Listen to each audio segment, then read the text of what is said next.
하나님의 말씀입니다. 경청하십시오. 사울이 요나단에게 화를 내며 그에게 이르되 패역무도한 계집의 소생아, 내가 이새의 아들을 택한 것이 내 수치와 내 어미의 벌거벗은 수치됨을 내가 어찌 알지 못하랴.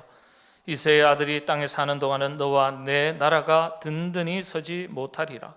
그런즉 이제 사람을 보내어 그를 내게로 끌어오라. 그는 죽어야 할 자이니라 한지라. 요나단이 그의 아버지 사울에게 대답하여 이르되 그가 죽을 일이 무엇이니까 무엇을 행하였나이까. 사울이 요나단에게 단창을 던져 죽이려 한지라. 요나단이 그의 아버지가 다윗을 죽이기로 결심한 줄 알고 심히 노하여 식탁에서 떠나고 그 달의 둘째 날에는 먹지 아니하였으니 이는 그의 아버지가 다윗을 욕되게 하였으므로 다윗을 위하여 슬퍼함이었더라. 아멘.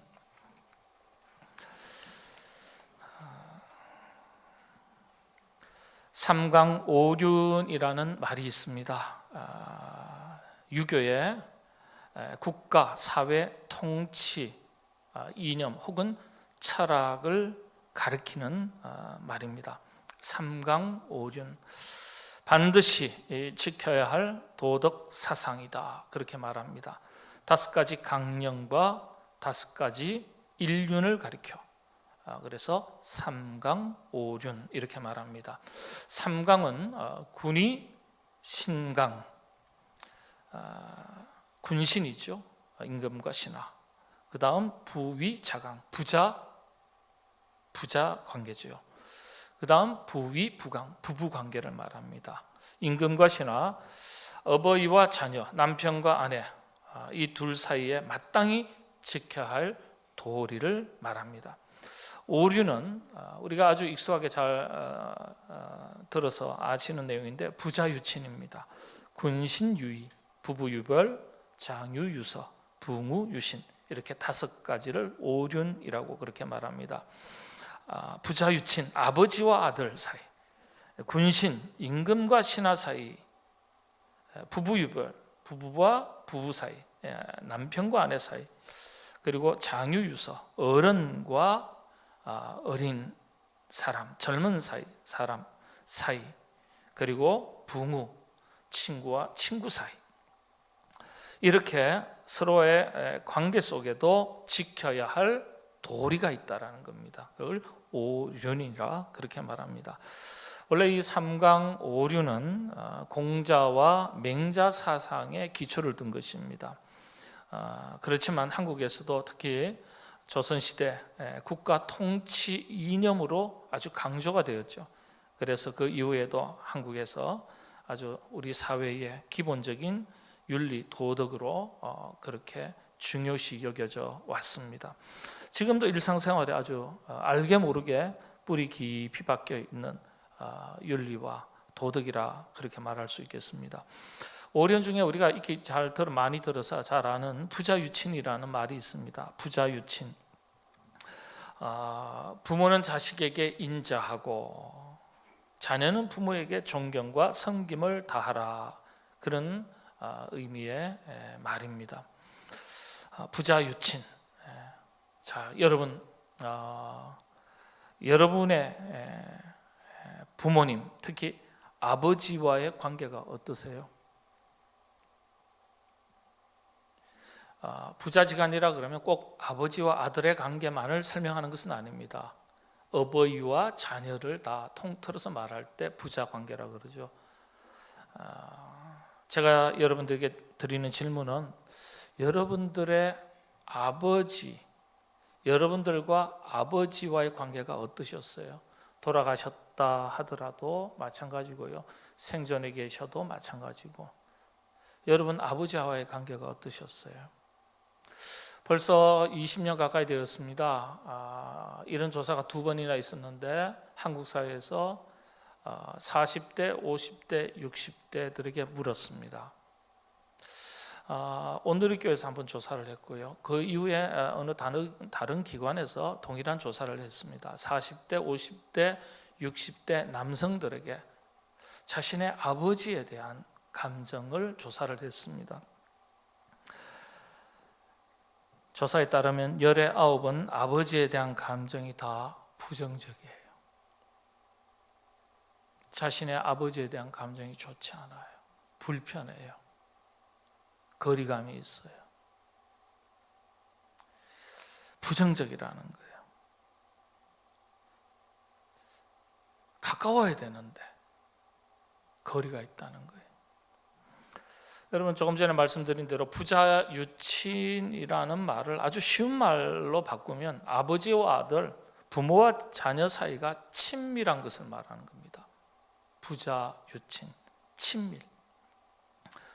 더 쉽게 말씀을 드리면 부모 자식 간에 친하게 지내는 걸 말하는 거예요. 아버지와 아들이 친한 걸 말하는 거예요. 아버지와 아들만이 아니라 아버지와 딸, 어머니와 아들, 어머니와 딸, 부모 자식 간에 서로 친한 걸 말하는 거예요. 그래서 부자 유치는 행복한 가정의 근간이 되는 말입니다. 특별히 부자 유친이라는 말 중에 우리가 주목해야 될 한 글자가 있는데 바로 친이라는 단어입니다. 친. 여기 얽힌 이야기가 있는데 잠시 들려드리겠습니다. 어느 아주 깊은 산골 마을에 노모와 외아들 단둘이 살고 있었습니다. 이 친이라는 글자가 만들어지게 된 배경이 되는 얘기입니다. 하루는 아들이 멀리 볼 일이 있어서 떠났습니다. 해가 지기 전까지는 꼭 돌아오겠습니다. 그렇게 어머니께 인사드리고 길을 나섰습니다. 어느덧 하루 시간이 다 지났고요. 해가 이제 넘어가기 시작합니다. 그런데 아들이 돌아오지 않는 거예요. 우리 어머니들은 항상 그렇지 않습니까? 연세가 많이 드셨던 그렇지 않으시던 관계없이 자식이 집 나갔을 때는 항상 자식 걱정이죠. 오매불방 자식 기다리시고 앉아나 서나 자녀 걱정이죠. 그런데 연세가 드셨으니까 다른 가족들이 없으니까 언제 돌아오나 기다리는데 해는 점점 기울었고 어두워져 가는데 아들이 돌아오지 않으니까 걱정이 생기는 거예요. 우리 아들이 무슨 일이 생긴 건 아닐까? 일이 잘못된 건 아닐까? 무슨 사고나 생기지 않았을까? 어머니가 막 참 염려가 되는 거예요. 염려가 깊어지는 거예요. 그래서 대체로 그렇지 않습니까? 우리 어머니들이 남편이 돌아올 때까지 혹은 자녀들이 돌아올 때까지 식사 시간이 되면은 식사도 그러시고 기다리셔가지고 함께 오면 드시려고 배고파도 참으시잖아요. 배고픔이야 남편이든 자식이든 아니면 어머니 아내든 관계없이 다 느끼는 건데 그래도 다 사랑하는 가족들 돌아오면 드시려고 기다리시죠.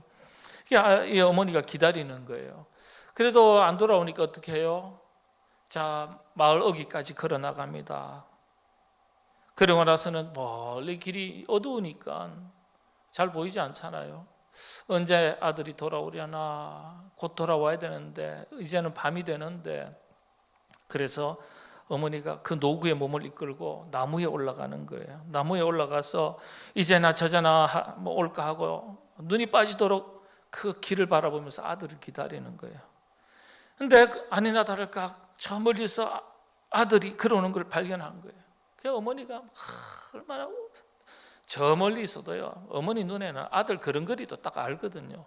발자국 소리만 들어도 안다 그러잖아요. 그러니까 빨리 나무에서 내려오셔가지고 마을 위까지 그 어귀에서부터 아들이 돌아오는 그곳까지 다시 한숨에 달려간 거예요. 그래서 아들을 만나고 손을 붙들고 얼굴과 손을 부벼잡고 그렇게 함께 기쁜 마음으로 집으로 돌아온 거예요. 이 이야기의 배경이에요. 이 친자가. 이 이야기 속에 아들을 기다리던 늙으신 어머니의 간절한 사랑의 마음을 글자로 표현한 것이 바로 친자입니다. 한번 보실까요? 친자가 어떻게 되어 있습니까? 나무 목자에 나무에 누가 올라갔다고요? 연로하신 어머니가 올라간 거예요. 올라가서 누굴 쳐다보는 거예요? 우리 아들 언제 오나 쳐다보는 거. 볼견자, 나무 목자, 설립자, 볼견자. 요 세 한자가 합해져서 만들어진 한자가 무슨 한자라고요? 친자라는 거예요. 친자. 그래서 이 친이라는 것은 바로 부모님의 지극한 사랑을 담은 말이 바로 친자입니다. 그래서 중국에서는 사랑을 나타내는 말 중에 특별히 부모님의 사랑을 나타내는 말을 사용할 때는 친자를 사용합니다. 친자. 우리 한문 전공하신 권사님 계신데 제가 혹 실수하지 않을까 싶으면 다 이리 찾아보고 저리 찾아보고 다 찾아보고 하는 거예요. 정확하게 맞아요. 부모님의 사랑을 언어로 표현할 때 친자를 사용합니다. 어버이 친자예요. 그래서 모친, 부친, 그래서요 친자는 항상 사랑을 나타내는 단어예요. 그래서 친자가 들어가는 모든 단어는요 사랑과 관계된 단어라고 말합니다. 친자가 들어가는 말 중에요 놀랍게도 나쁜 단어가 하나도 없대요. 친자가 들어가는 부모님의 사랑을 가리키는 단어이기 때문에 예를 들어서 친구, 친절, 친밀한, 친목, 친화적인, 친애하는, 친숙한, 친근한, 친선을 도모하는 이 친자가 들어간 말은요 나쁜 말이 하나도 없다는 거예요. 공자는 모든 인간관계의 기초를 이 친에 둔다 이렇게 얘기했습니다. 인간관계의 근본 감정을 말할 때 친이라고 말하는 거예요. 좋은 인간관계, 사랑의 기초를 둔 좋은 인간관계가 우리 삶의 큰 기쁨과 행복인 것을 보여주는 단어라 하겠습니다. 여러분 모든 인간관계의 시작과 기초는요 부부관계에서 시작이 돼요. 그 다음에는 부모 자식 간에, 그 다음에 형제 간에, 형제관계. 이건 곧 가족관계를 말하는 겁니다. 인간이 태어나서 가장 먼저 맺는 인간관계가 부모 자식 간의 관계지요. 그래서 이 인간관계는요 바꿀 수 없는 관계로서 천륜이다 이렇게 말합니다. 바꿀 수 없기 때문에 하늘이 정한 하나의 질서라는 거예요. 그래서 부부 간에, 부모 자식 간에, 형제 간에 서로 사랑해야 가정생활이 원만해지고 기쁨이 있고 행복해져요. 그리고 그런 행복한 가정을 기초로 사회도 건강해집니다. 그래서 이 행복한 가정을 사랑의 기초를 두고 시작하기 때문에 어떤 의미에서는 이 가족 사랑을 집단 윤리라고도 설명합니다. 집단 윤리 굉장히 중요한 거죠. 오늘날 핵가족화된 시대를 살아갑니다. 이런저런 형편과 이유로 또 부모 곁을 떠나고요, 고향을 떠나고, 그래서 서로 부모 자식 간에도 서로 얼굴을 보고 만나는 것이 1년에 고작 몇 번에 지나지 않는 경우가 다반사입니다. 더욱이 코로나19로 인해서 이마저도 어려운 시절이 되었고 특별히 이번 설날도 크게 다르지 않을 것 같습니다. 오죽하면 이런 용어가 만들어졌어요. 줌 차례. 들어보셨죠? 줌 추도 예배. 차례상도 줌을 가지고 하겠다는 거예요. 추도 예배도 줌으로, 온라인으로, 영상으로, 핸드폰을 가지고 그렇게 할 수밖에 없지 않겠냐, 그런 이야기들이 들려옵니다. 참 기가 막힌 세상이죠. 성경은 가정과 가족의 그 소중함을 다른 어떤 것보다도 더 강조하고 있습니다. 성경에 그래서 수많은 이야기들을 살펴보면 그 이야기들 속에서 가정과 가족에 대한 많은 영적인 교훈들을 찾아볼 수 있습니다. 오늘 말씀도 크게 다르지 않습니다. 오늘 말씀은 사울 왕과 아들 요나단의 이야기입니다. 부자간의 이야기예요. 결론부터 말씀을 드립니다. 서두에 말씀드린 대로 부자 관계가 어떤 관계예요? 부자 유친이 아니라 뭘까요? 부자 왼수예요. 예. 사울과 요나단은 부자 유친의 관계가 아니라 부자 왼수의 관계예요. 부자지간에 깨어진 관계를 보면 안타까움을 금할 수 없습니다. 부자지간에요, 아버지는 왕이고 아들은 왕자라면 얼마나 영광스러운 자리입니까? 다 설사 다윗에게로 왕위가 이어지더라도 왕과 왕자로서 그것만으로도 세상의 부러움을 한 몸에 다 받을 수 있는 사람들이에요. 그렇지 않습니까? 대부분의 성도들의 한국교회 성도들이요, 사울왕이 누굴 죽이려고 했죠? 다윗을 죽이려고 했습니다. 다윗을 죽이려고 단창을 던진 사실은 다 알고 있어요. 이것도 모르시면 곤란한데, 사울왕이 다윗을 죽이려고 창을 던졌어요. 이 사실을 알고 있지만은 다윗을 보호하려던 왕위 계승자 자신의 아들 요나단에게까지 사울왕이 단창을 던져서 죽이려고 했던, 성경에 분명히 기록되어 있음에도 불구하고 이 사실을 잘 모르고 있는 것이 대부분이에요. 사울왕이요, 다윗도 죽이려고 했지만 요나단도 똑같은 방법으로 단창을 던져서 죽이려고 했어요. 성경에 기록되어 있는 거예요. 오늘 본문 말씀이에요.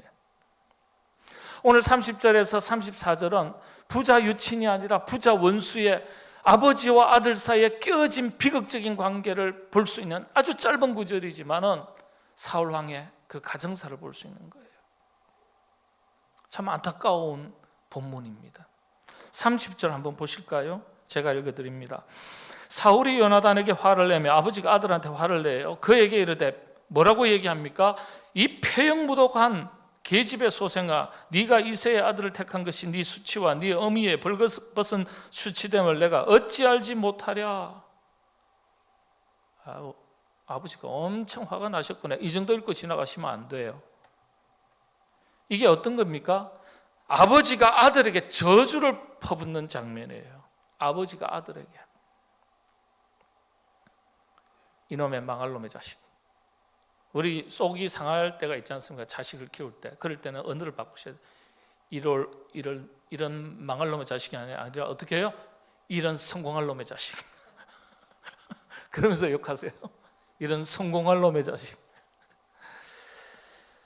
폐역무도한이라고 했어요. 폐역무도. 그렇죠? 사전적인 뜻으로는요, 이치에 어긋나고 불순하며 사람의 도리를 지키지 않는, 이걸 말하는 거예요. 쉬운 말로 인간구실, 자식 도리도 못하는 이놈아, 이런 뜻이죠. 근데 히브리어 원문을 보니까요, 마르투트라는 단어를 썼어요. 마르투트라는 단어. 이게 무슨 뜻이냐면 반역하는, 반역자라는 뜻이에요. 그러니까 아들 보고 이 반역자, 그냥 뭐 이 망할 놈아 이런 정도가 아니라 이 반역자, 예. 나를 대적하는 반역자. 반역자는 다 죽여야 되잖아요. 이 죽일 놈아, 그런 뜻인 거예요. 왕에게 반역하는 자라는 뜻입니다. 그러니까 아들에 대한 엄청난 분노의 감정이 지금 저주의 말로 쏟아지는 거예요. 자, 그런데 아들에 대한 극한의 분노가 이번에는요, 가만히 있는 불똥이 어디로 튀는 거예요? 아내한테로 튀는 거예요. 요나단을 가리켜 뭐라고 또 저주를 퍼붓습니까?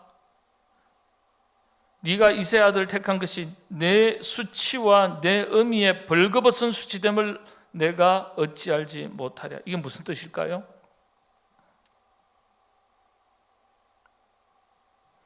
요나단을 가리켜 폐역무도한 계집의 소생,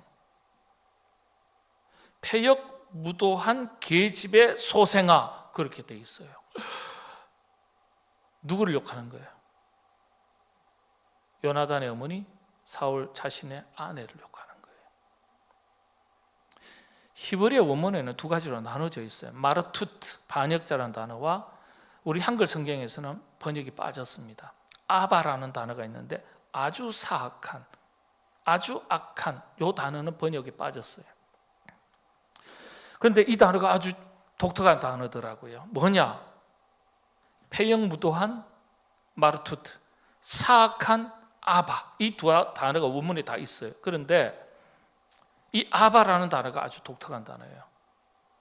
아내를 향해서 사용했던 단어예요. 이게 무슨 뜻이냐면 히브리 사람들이 서로 싸울 때 상대방에게 욕으로 사용하는 말이에요. 욕이에요, 욕. 우리 싸울 때 막 머리 잡고 뒤에 뜯으면서 뭐라 그러죠? 이 환향녀, 환향녀 이런 말을 하잖아요. 욕으로 사용돼. 그건 우리가 절대 욕으로 사용해서 될 말이 아닌 민족의 아픔이 스며 있는 말이거든요. 이 아바라는 단어가 어떤 뜻이냐면, 그래서 욕으로 사용하는데 어떤 욕이냐? 불륜으로 낳은 자식, 근본도 알 수 없는 놈이라고 표현할 때 사용하는 단어입니다. 그런 욕이에요. 엄청난 욕을 사용하는 거예요. 사울은 요나단 앞에서 네 어미의 벌거벗은 수치됨을 내가 알지 못하랴. 나 다 알고 있어. 네 어머니가 널 불륜으로 낳았고 나는 그 사실을 알고 있다. 이런 뜻이에요. 너무 속상하니까 너 내가 낳은 자식 아니야. 네 엄마가 어디 가서 불륜으로 널 낳은 거야. 넌 내 피가 아니야. 이런 뜻이에요, 여러분. 이 30절이 엄청난 내용이에요. 엄청난 내용. 기가 막힌 말이에요. 자신이 낳은 아들 요나단은 물론은요, 요나단을 낳은 자신의 아내까지도 사악한 여자, 불륜으로 너를 낳은 여자, 이렇게 표현한 거예요. 아들을 욕하는 것보다 더 악한 모습을 보이는 거예요. 여러분, 가족 간에도요, 할 말이 있고 못할 말이 있어요. 못할 말을 하게 되면 가족 간에도 깊은 상처를 주고 금이 갑니다. 회복이 안 돼요. 해서 될 말이 있고 해서는 안 될 말이 있어요.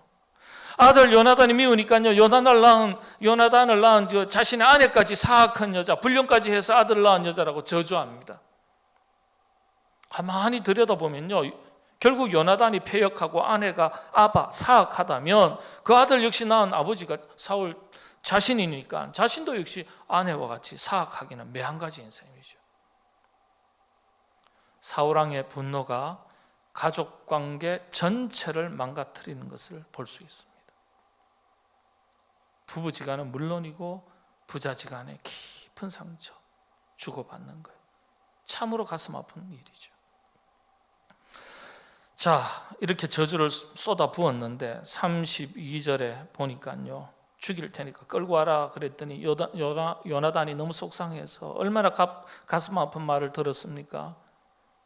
그래서 아버지한테 하소연하는 거예요. 아버지, 다윗이 무슨 죽을 일을 했습니까? 그가 죽을 일이 무엇이니까? 무엇을 행하였습니까? 이렇게 또 대답을 해요. 아버지가 막 극한의 분노감에 휘둘려 있는데 말대꾸하면 어떻게 되죠? 이건 뭐 그냥 불난데 기름 끼얹는 격이죠. 그랬더니 33절 아버지가 말로서 이제는 반응을 안 해요. 행위로서, 행동으로서 반응을 해요. 33절 제가 보겠습니다. 사울이 어떻게 해요? 요나단에게 단창을 던져 죽이려 한지라 요나단이 그의 아버지가 다윗을 죽이기로 결심한 줄 알고, 그렇죠? 다윗에게 단창을 던져서 죽이려고 했던 것처럼 아들 요나단까지 죽이려고 단창을 던지는 거예요.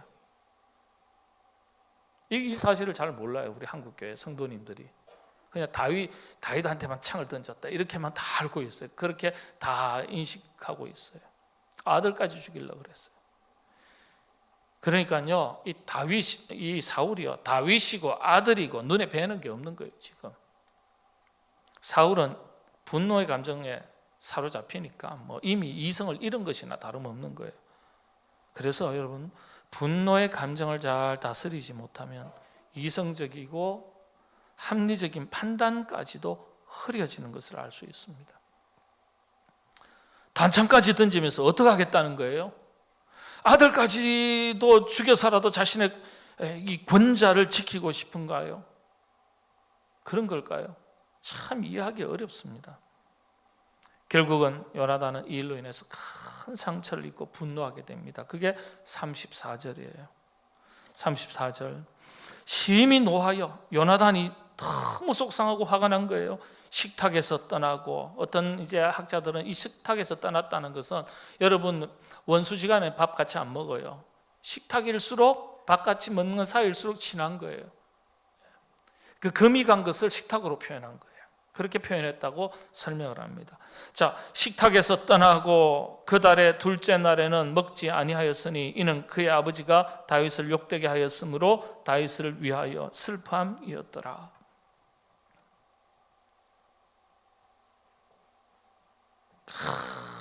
상처를 입고 아들도 화가 난 거예요.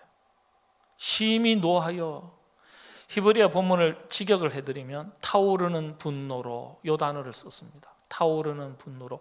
우리는 중국 성경을 가지고 한글 성경을 번역하다 보니까 심히 노하여, 이렇게 이 노자가 한자거든요. 그러니까 한자를 가지고 충실하게 한글 성경으로 번역하다 보니까 그렇게 되어 있는데, 타오르는 분노라는 뜻입니다.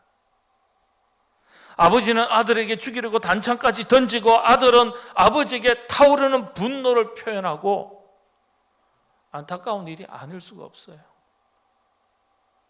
이 속사정을 모르는 다른 사람, 이웃들, 타인들이 볼 때는요, 집안 꼴 잘 돌아간다. 맞습니까? 안 맞습니까? 안 좋은 모습을 볼 때는 뭐라 그러죠? 집안 꼴이라 그러잖아요. 집안 꼴 잘 돌아간다. 아버지는 아들 죽이려고 하고, 아들은 화가 나서 식탁 박차고 나가고, 조롱거리밖에 안 되는 거예요. 참 안타까워요. 참 왕과 왕자, 아들 사이에 이 금이 가는 걸 보면, 여러분, 성경은 우리 부모님들에게 뭐라고 가르쳐주고 있습니까? 자녀들을 노엽게 하지 말라, 상처 주지 말라는 뜻이에요. 깊은 상처는요, 대체로 가족에게서 받습니다. 여러분, 평생을 뒤흔들어 놓고 쏘가리하고 잊혀지지 않는 깊은 상처 누구한테 받았습니까? 대부분 가족들한테 받아요. 깊은 상처는 평생을 가기 때문에, 그래서 자녀들에게 상처 주지 말라고 부모님들에게 권면하는 거예요. 서로 노력할 일이죠. 부모가 자식에게 상처 줘서도 안 되고, 요즘은 자녀가 부모에게 또 상처 주는 일이 얼마나 많습니까? 서로 노력해야 될 일입니다. 마침내 이 일로 사울왕 아버지는 아버지의 길로, 아들 요나단은 요나단의 길로 갈랐습니다. 요나단은 그 즉시 다윗에게 찾아가서 탈출할 방도를 일러줍니다. 그리고 그 만남을 끝으로 두 사람은 다시는 만나지 못하는 이별, 영원한 이별을 가지게 됩니다. 얼마나 가슴이 아픈 일일까요? 말씀을 마무리합니다. 가정이 참 소중해요. 아무리 내가 승승장구하고 사업을 크게 이루고 이름을 얻고 명예를 얻어도, 건강해도 가정이 지옥이 되면 지옥을 삽니다. 사업이 좀 안 돼도, 몸이 병들어 아파도, 가족이 함께 모이면 웃음꽃이 피고, 참 대화가, 기쁨의 대화가 오가고, 부모가 자식 사랑하고 자식이 부모 사랑하고, 그런 사랑이 가득한 가정은요, 세상이 시끄럽고 요란하고 어려워도 천국을 삽니다. 가정에 대해서 하나님께서 이렇게 말씀하십니다. 잠언서 17장 1절이죠. 마른 떡 한 조각만 있고도 화목하는 것이 제육이 집에 가득하고도 다투는 것보다 나으니라.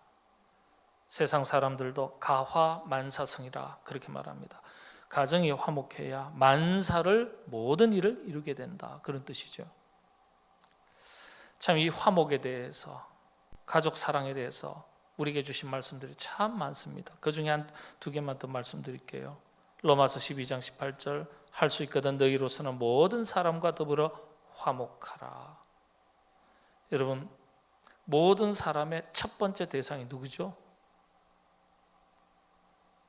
내 아내, 내 남편, 내 부모님, 내 자녀예요. 모든 사람과 모든 사람의 첫 번째 대상이에요. 화목해라. 가정이 화목해야 돼. 복음서 마태복음에 또 이런 말씀이 있습니다. 그러므로 예물을 제단에 드리려다가 거기서 내 형제에게 원망 들을 만한 일이 있는 것이 생각나거든 예물을 제단 앞에 두고 먼저 가서 형제와 화목하고 그 후에 와서 예물을 드리라. 이웃 형제를 말하는 게 아니에요. 이건 이웃 형제를 말하는 게 아니에요. 가족을 말하는 거예요. 단어 자체를 형제라고 썼어요. 가족이 포함된 이웃이죠. 이웃이 포함된 가족이에요. 순서는 가족이에요. 예배보다도 가족끼리 화평하고 화목하는 것이 더 우선이다. 하나님께서 더 기뻐하신다는 거예요.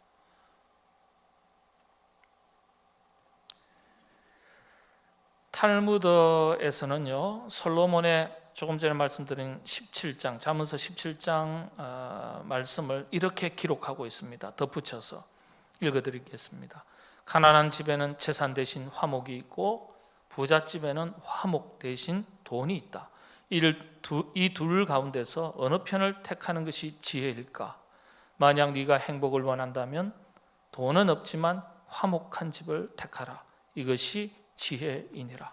마른 떡 한 조각만 있고도 화목하는 것이 육선이 집에 가득하고 다투는 것보다 나으니라. 코로나19 상황 속에서 맞이하는 명절입니다. 설 연휴입니다. 설날입니다.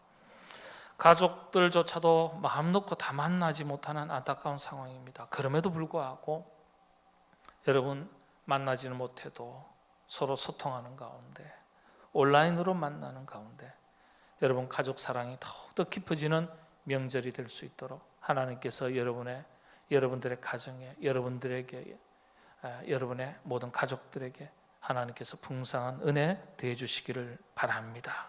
기도하겠습니다. 가장 사랑해야 될 사람을 미워하고 저주하고 상처 주고 받고 불화하면서 살아가는 안타까움이 없도록 도와주시옵소서.